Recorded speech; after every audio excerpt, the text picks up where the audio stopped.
बीजाणु जनन। अब जानेंगे बीजाणु जनन। निम्न श्रेणी के जीवों जैसे जीवाणु, शैवाल, कवक आदि में जीवाणु निर्माण अलैंगिक जनन की मुख्य विधि है।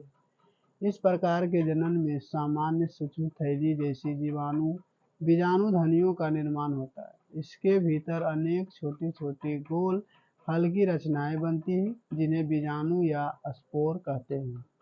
तो ये बीजाणु जनन में ढेर सारे छोटे छोटे स्पोर बनते हैं। ये छोटे छोटे जो स्पोर बनते हैं उसी को जीव कहा जाता है। अब जानेंगे पौधों में कायिक प्रवर्धन क्या है।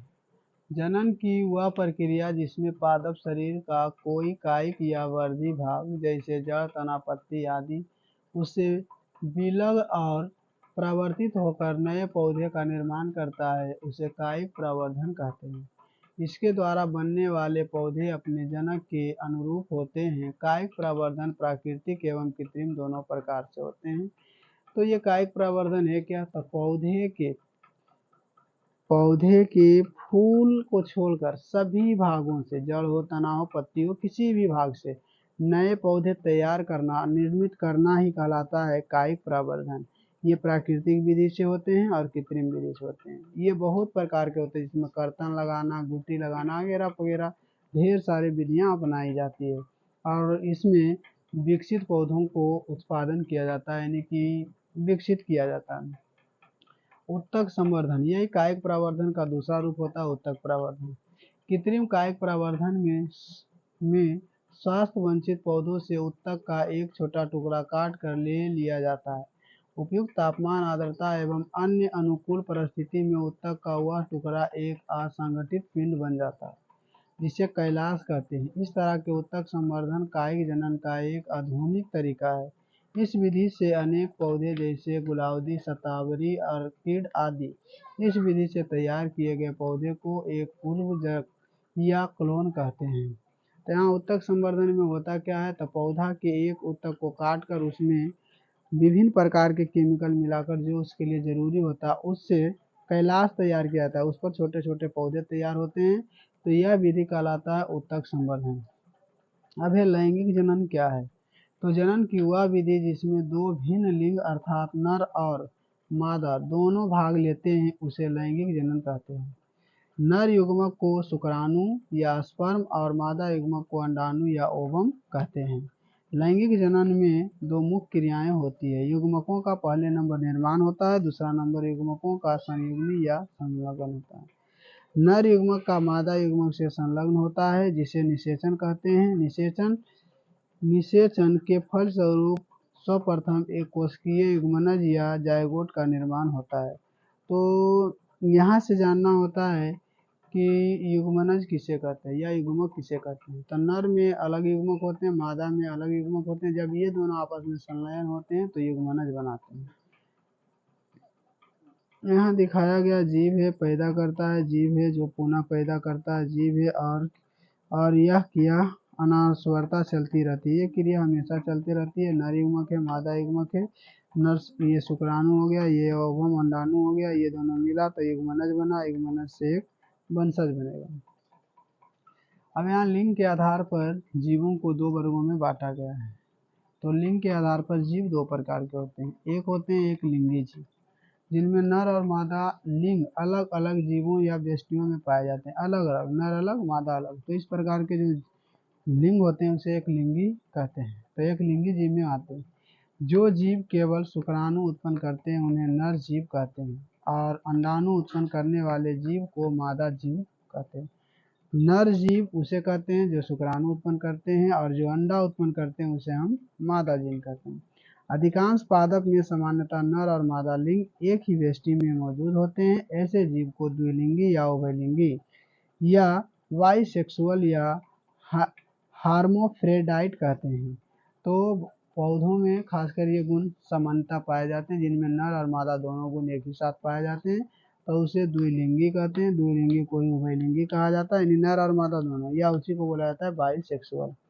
तो इस प्रकार बहुत सारे पौधों में दोनों लिंग एक ही साथ पाए जाते हैं।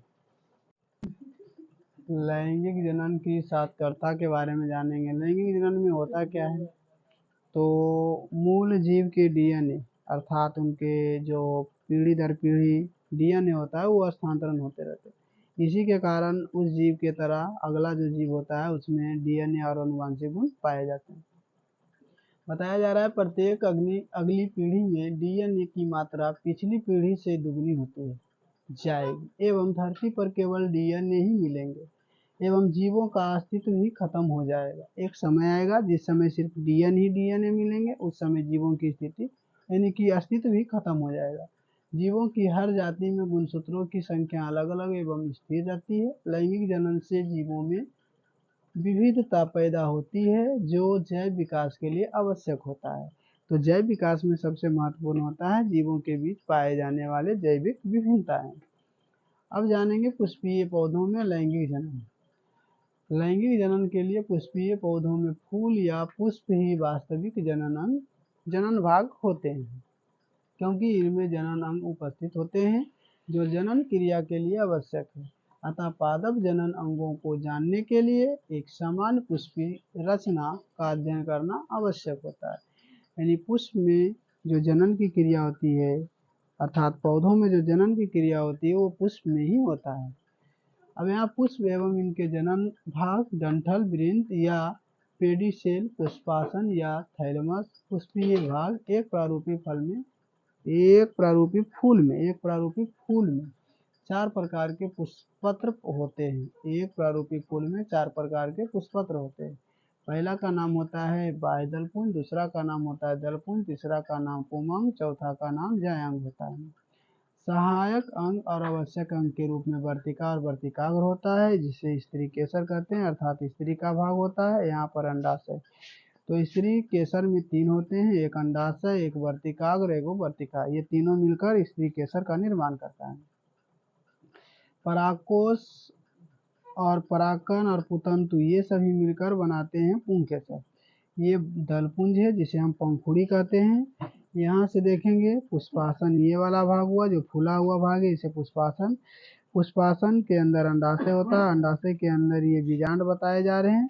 ये जो बाहर में सहायक अंग है इसको बोलते हैं बाह्यदलपुंज, और ये जो भाग होता है जहाँ पर पुष्प ये लगे होते हैं इसको वृंत कहा जाता है।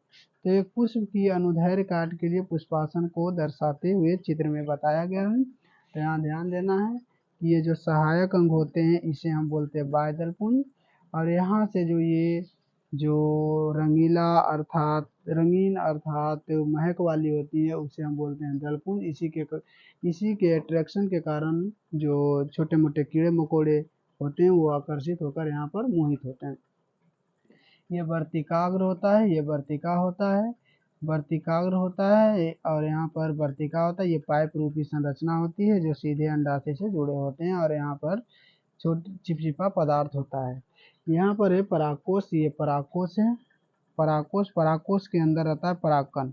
इसके अंदर ढेर सारे छोटे छोटे परागकण पाए जाते हैं, परागकण। और ये जो जिसमें परागकण लगे होते हैं ये वाला जो भाग कहलाता है ये तंतु कहलाता है, और ये दोनों संरचना मिलकर पुंकेसर बनाते हैं जो पुष्प का नर भाग है उसे हम पुंकेसर कहते हैं, मादा भाग को स्त्री केसर कहते हैं। ये जो बाह्य रूपी जो दल है यानी कि इसको दलपुंज कहते हैं, और ये जो सहायक में बाह्यदलपुंज है तो दलपुंज को पंखुड़ी भी कहा जाता है। पुष्पासन की क्रिया अलग अलग होती है, बीजांड की क्रिया भी यहाँ अलग है, और अंडाशय की क्रिया अलग है, वृंत का क्रिया भी अलग है। वर्तिकाग्र अलग होता है, वर्तिका अलग होता है, परागकोश अलग होता है। तो इस प्रकार हम एक एक का वर्णन अब आगे करेंगे। अब जानेंगे पुष्प के भाग में जो नर भाग होता है उसे हम पुमंग कहते हैं। पुमंग है यह पुष्प का नर भाग है। इसमें कई लंबी लंबी रचनाएं होती है जिन्हें पुंकेसर कहते हैं। तो पुष्प का वास्तविक भाग पुंकेसर ही होता है। पुंकेसर होता कहाँ है? तो पराग कोश में परागकण पाए जाते हैं, और इन दोनों संरचना को ही पुंकेसर कहा जाता है, जो नर का मैनुअली सबसे मेन पार्ट होता है। उसके बाद जानेंगे जायांग या गाइनोसियम या पिस्टल। यह एक से अधिक स्त्री केसर या कार्पेल्स का बना होता है। जायांग पौधों का मादा भाग है। प्रत्येक स्त्री केसर में 3 भाग होते हैं, अंडाशय, वर्तिकाग्र, वर्तिकाग्र। तो स्त्री जो पुष्प होती है, स्त्री भाग जो पुष्प का होता है उसमें 3 भाग होते हैं, एक अंडाशय, एक वर्तिका, एक वर्तिका। चित्र के माध्यम से बताया गया है, उसी का यहाँ पर चर्चा हो रहा है। अब है अंडाशय। अंडाशय सामान्यतः फूली हुई रचना होती है जिससे एक लंबी एवं पतली वृंत जैसी रचना निकली रहती है, जिसे वर्तिका या स्टाइल कहते हैं। वर्तिका या स्टाइल उसी को कहा जाता है। वर्तिका के शिखर पर फूली हुई छोटी चिपटी एवं चिपचिपी रचना होती है जिसे वर्तिकाग्र कहते हैं। तो ये वर्तिकाग्र होते हैं और इस प्रकार ये जो चिपचिपा पदार्थ इस पर पाया जाता है ये वर्तिकाग्र कहलाता है, ये वर्तिका कहलाता है। ये पाइप रूपी संरचना। वर्तिकाग्र या स्टिग्मा, वर्तिकाग्र या स्टिग्मा ये कहलाता है। स्टाइल या वो वर्तिका ये कहलाता है। अंडाशय के भीतर बीजांड या ओव्यूल रहते हैं। बीजांड के भीतर भ्रूणपोष होता है जिसमें मादा युग्मक या अंडाणु होते हैं। मादा युग्मक या अंडाणु जो होते हैं वर्तिकाग्र ऊपर होता है, चिपचिपा पदार्थ, उसके नीचे पाइप रूपी संरचना होती है जो अंडाशय से जोड़े रहते हैं, उसे वर्तिका कहते हैं। उसके अंदर होता है बीजांडसन और वहीं पर उसके अंदर होता है अंडाशय। अंडाशय और वर्तिकाग्र और वर्तिका एक दूसरे से जुड़े होते हैं, जो स्त्री पुष्प का मैनुअली भाग होता है। अब यहाँ जानेंगे, नर भाग जान चुके हैं और मादा भाग। तो पूछा जाता है कि पुष्प का नर भाग क्या होता है, तो पुमंग बताना है। मादा भाग क्या होता है, जयांग बताना है। अंडाशय किसका भाग है, मादा का भाग है। अब जानेंगे परागन किसे कहते हैं। परागन तो कह रहा है परागकणों के परागकोश से निकलकर उसी पुष्प या उसी जाति के दूसरे पुष्प के वर्तिकाग्र तक पहुंचने की क्रिया को परागन कहते हैं। अब जो परागन क्या है, तो परागन परागकोश से परागकण निकलकर या तो उसी पुष्प के वर्तिका या वर्तिकाग्र पर या उसी पुष्प के अन्य पुष्प जो उसी जाति का अन्य पुष्प के वर्तिकाग्र पर पहुंचने की क्रिया को हम बोलते हैं परागन। परागन 2 प्रकार के होते हैं, स्वपरागन, परपरागन। स्वपरागन क्या है, जब एक ही पुष्प के परागकण उसी पुष्प के वर्तिकाग्र पर पहुंचते हैं या उसी पौधे के अन्य पुष्प के वर्तिकाग्र तक पहुंचते हैं तो इसे स्वपरागन कहा जाता है। स्वपरागन केवल उभयलिंगी पौधों में ही होता है, जैसे सूरजमुखी, बलसम आदि। स्वपरागन क्या है, तो स्वपरागन में उसी पुष्प का परागकण उसी पुष्प के वर्तिकाग्र पर पहुंच जाता है तो यह स्वपरागन कहलाता है। परपरागन क्या है, जब एक पुष्प के परागकण दूसरे पौधे पर स्थित पुष्प के वर्तिकाग्र तक पहुंचते हैं तो उसे परपरागन कहा जाता है। तो एक होता है स्वपरागन, उसी पुष्प का परागकण उसी पुष्प के वर्तिकाग्र पर पहुंचना। परपरागन, परागकण को उसी जाति के अन्य पुष्प के वर्तिकाग्र पर पहुंचना परपरागन कहलाता है। अब यह निषेचन क्या है, परागकणों के वर्तिकाग्र तक पहुंचने के बाद निषेचन की क्रिया होती है, अर्थात नर युग्मक और मादा युग्मक के संलयन को निषेचन कहा जाता है। सीधे यहाँ से बोलना है, नर युग्मक और मादा युग्मक के संलयन को निषेचन कहा जाता है। नर युग्मक और मादा युग्मक के संलग्न को निषेचन कहा जाता है। यानी जब नर युग्मक और मादा युग्मक आपस में मिलते हैं तो उसे संलयन यानी निषेचन कहा जाता है, संलग्न होते तो।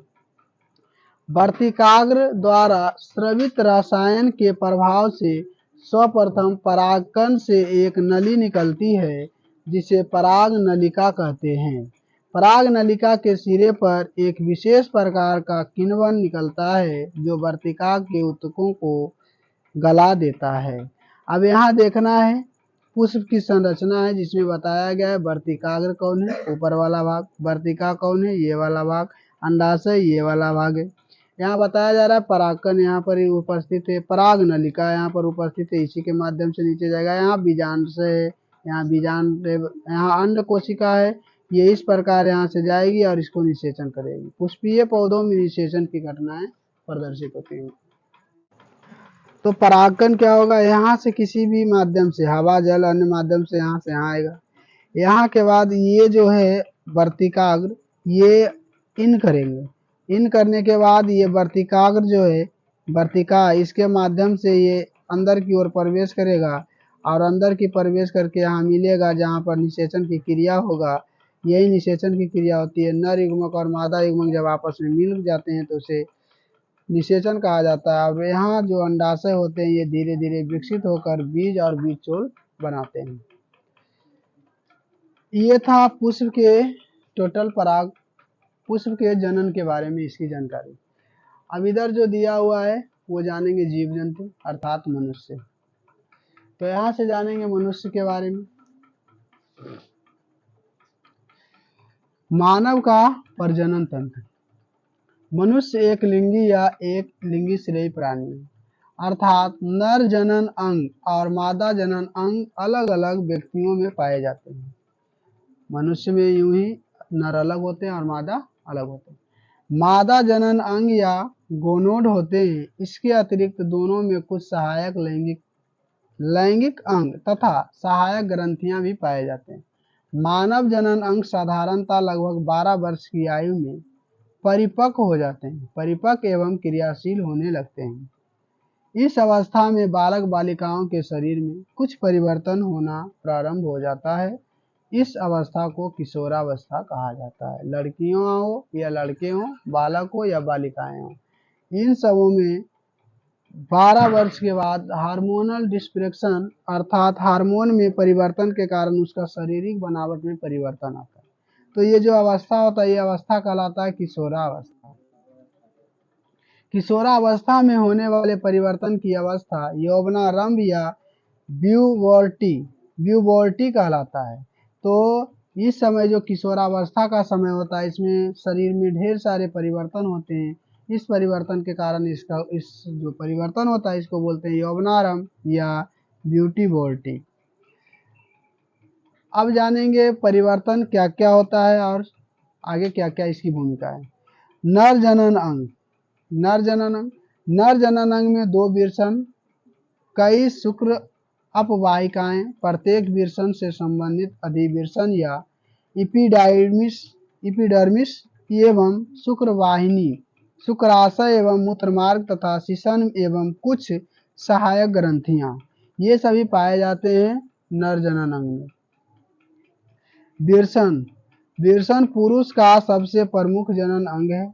नर युग्मक जो शुक्राणु कहलाते हैं। प्रत्येक पुरुष में 2 अंडाकार वृषण होते हैं जो उदर गुहा के बाहर दोनों जंघाओं के बीच त्वचा के बीच स्थित होते हैं। अब कह रहा है त्वचा तथा पेशियों से बनी एक थैली में स्थित होती है। ये बता रहा है कि ये जो त्वचा तथा पेशियों से बनी एक थैली के बीच में स्थित होता है ये वृषण के बारे में बताया जा रहा है। इस थैली को वृषण कोश कहा जाता है। जहाँ वृषण स्थित होता है उसे वृषण कोश कहते हैं। ये नर जननांग के भाग जिसे वृषण कहते हैं ये हुआ।